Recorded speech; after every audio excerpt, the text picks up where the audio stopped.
Bonjour les amis, savez-vous ce que représente la bête sauvage à 7 têtes de Révélation chapitre 13? Voyons ce que la Bible nous donne comme réponse. En Révélation chapitre 13 verset 1, on nous parle d'une bête sauvage à 7 têtes.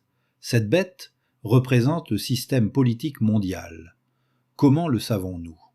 Premièrement, elle a du pouvoir, de la puissance et un trône, ce qui indique qu'il s'agit d'une entité politique, selon Révélation chapitre 13 verset 2. Deuxièmement, elle domine sur toute tribu et peuple et langue et nation. C'est donc plus qu'un simple gouvernement national, selon Révélation chapitre 13 verset 7. Troisièmement, elle possède à elle seule les caractéristiques des 4 bêtes décrites dans la prophétie de Daniel, au chapitre 7 versets 2 à 8, notamment l'apparence d'un léopard, les pieds d'un ours, la gueule d'un lion, ainsi que 10 cornes. Dans la prophétie de Daniel, les bêtes désignent des rois précis ou royaumes politiques qui se succèdent à la tête d'empire. La bête sauvage de Révélation chapitre 13 représente donc une organisation regroupant différents systèmes politiques.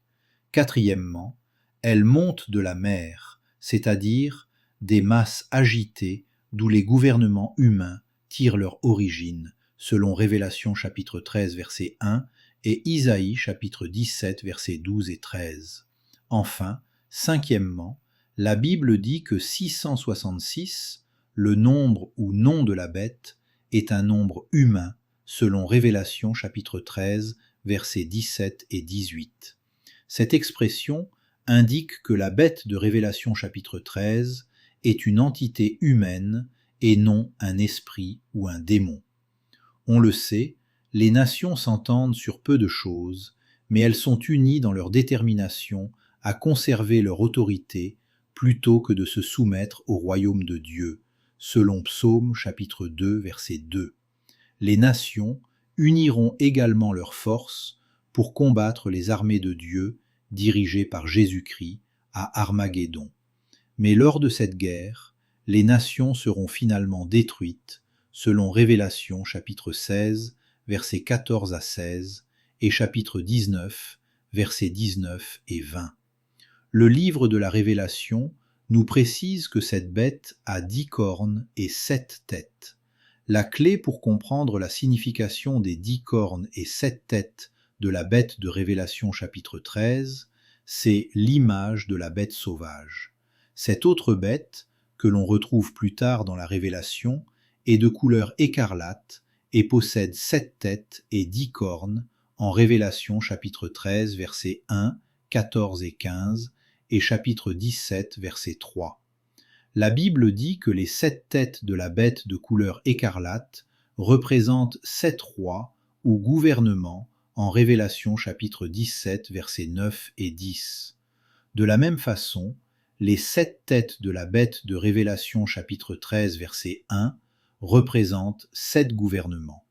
Ce sont les principales puissances politiques de l'histoire à avoir particulièrement opprimé le peuple de Dieu: l'Égypte, l'Assyrie, Babylone, l'Empire médo-perse, la Grèce, Rome et la puissance anglo-américaine. Rappelons que dans la Bible, certains nombres sont symboliques. Par exemple, 10 représente ce qui est complet.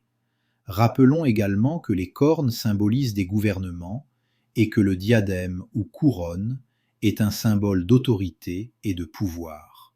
Si les 10 cornes désignent la totalité des États souverains, petits ou grands, alors le diadème sur chaque corne montre que tous les États exercent leur souveraineté en même temps que la puissance mondiale de l'époque. Fin de cette allocution et à bientôt.